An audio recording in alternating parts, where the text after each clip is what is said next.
Hello guys, never have I thought that I will remember the name of the mayor of Moscow. But during these days, that Sobyanin constantly reports really good news about the constant attacks of Ukrainian drones on the capital of the Russian Federation. We traditionally target only legitimate military objects like microelectronics plant or aviation and drone construction site, but this paralyzes the work of the Russian airports. This also results in the work of their air defense, air raid alerts turned on, and more of the Russians understand war is back home and it's not what they really like.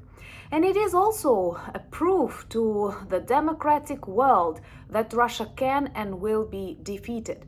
As a classical bully, it was totally unprepared to defend itself, and with limited resources, with a lot of unnecessary restrictions, and sometimes the president of the United States playing for Russia, Ukraine is able to demilitarize a lot of really evil objects there.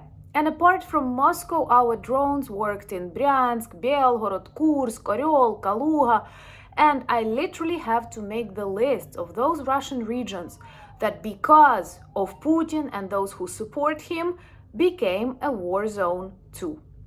My name is Anna, I'm from Ukraine, I'm in Ukraine, actually in the heart of our brave country, Kyiv, and if you want to witness this process of Russia's demilitarization, subscribe, we discuss all of that on the channel. And remember to share and like these videos to demonstrate your solidarity with Ukraine, that is important. So the above mentioned mayor of Moscow had to report that 30 drones visited the capital of Russia. And I need to translate it into this normal democratic language.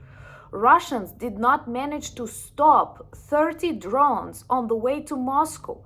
And Moscow is quite far away from Ukraine.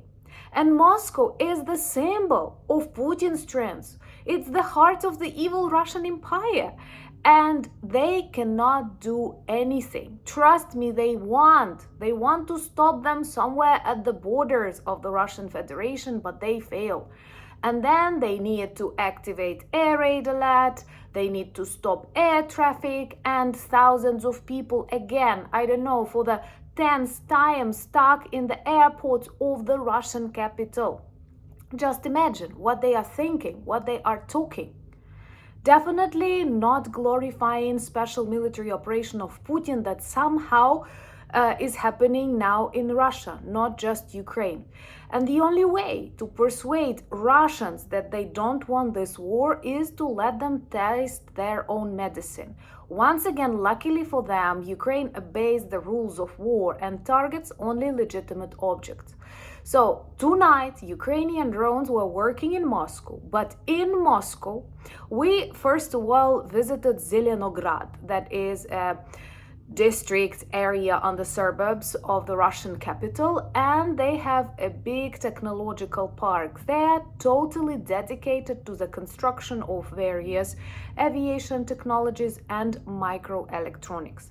For example, there, a very big factory, Micron, is located, and it was sanctioned at 2022 because it works on the development of various microchips, and you can guess that this is the war of the 21st century. This is the war of drones, of artificial intelligence, and all need these microelectronics parts. And NATO needs Ukraine because only Ukraine out of your friends and partners has these skills and knowledge.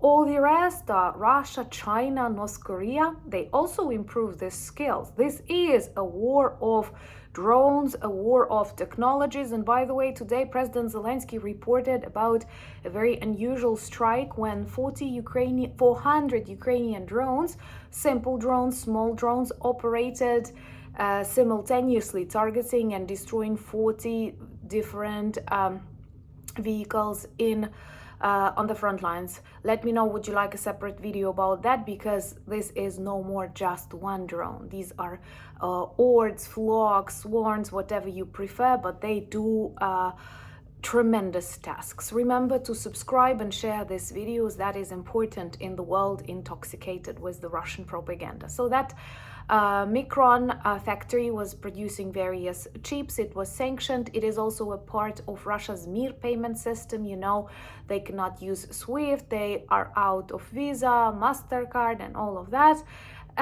Isolated. And we see the results of that isolation on the collapsing Russian economy. I have a lot of videos because there are a lot of news these days. And also we observe a serious logistics and transport collapse with Russian railway monopolist reporting failures, with Russian aviation, again stuck today, and also the shipping companies that sink in debts. I kind of like that headline. So Micron, then Zelenograd Technological Park, where that Micron was located, it's approximately 100 kilometers away from Moscow, and they know that is a strategic object for them. And also Kronstadt factory that produces, officially they have it on their website, they are proud of that because Russians are proud they design instruments of war. So Kronstadt factory worked, I like past simple here, worked on the production of drones and aviation technologies.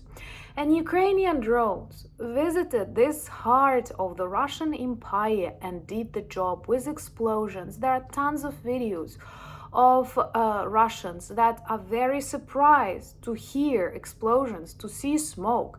They are lucky that Ukrainians, after these years of Russian violence, observe the rules of human beings, observe the rules of war, and only visit these objects like drone factories or microelectronics plants that serve for missiles, for drones, and other stuff.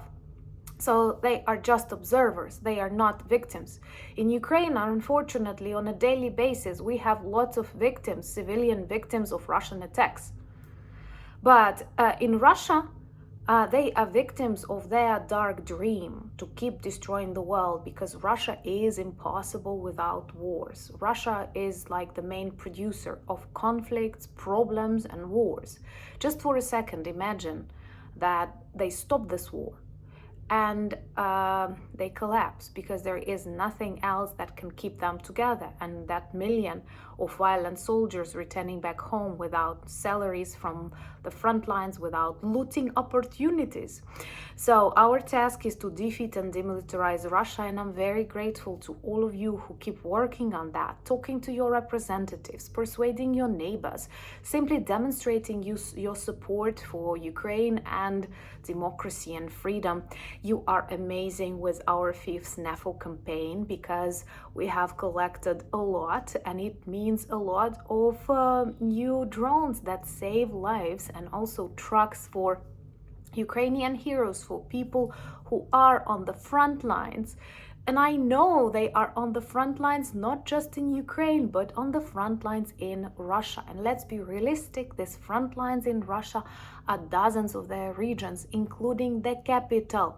For a second, if you have around you those who still believe in Russia's strength, invincibility, ask those people to visualize the situation when on a daily basis hundreds of drones visit the capitals of your countries. I don't want you to be like terrified with this idea, but for sure you would describe it as a tremendous weakness of your government, of your military. And Russians keep pretending that everything goes according to the plan. Well, maybe, but this is the plan of Zelensky, of Syrskyi, and of every Ukrainian who wants to defeat the evil. And we all know that is the only working peace plan. Remember to follow me on other social media, Instagram, X, Blue Sky, Threads, Discord, and I share more of my everyday life there and more of my Kyiv trip things. So remember to subscribe and check our merch shop for lots of good items that work well as reminders and conversation starters about Ukraine. Thank you for buying me coffees, becoming my patrons and sponsors of the channel. It is an honor to have you in my life. I'm very, very blessed with your support, attention, understanding. Also, check my latest video on the new channel, Anna Danilchuk, and remember to subscribe there, where I share my early Soviet memories. And I'm so happy you loved it, because the comments demonstrate your stories, your childhood memories, your memories of that period in Ukraine and Soviet Union, and that is so precious that we can actually write a book together. Thank you so much. Once again, united we stand. Slava Ukraini!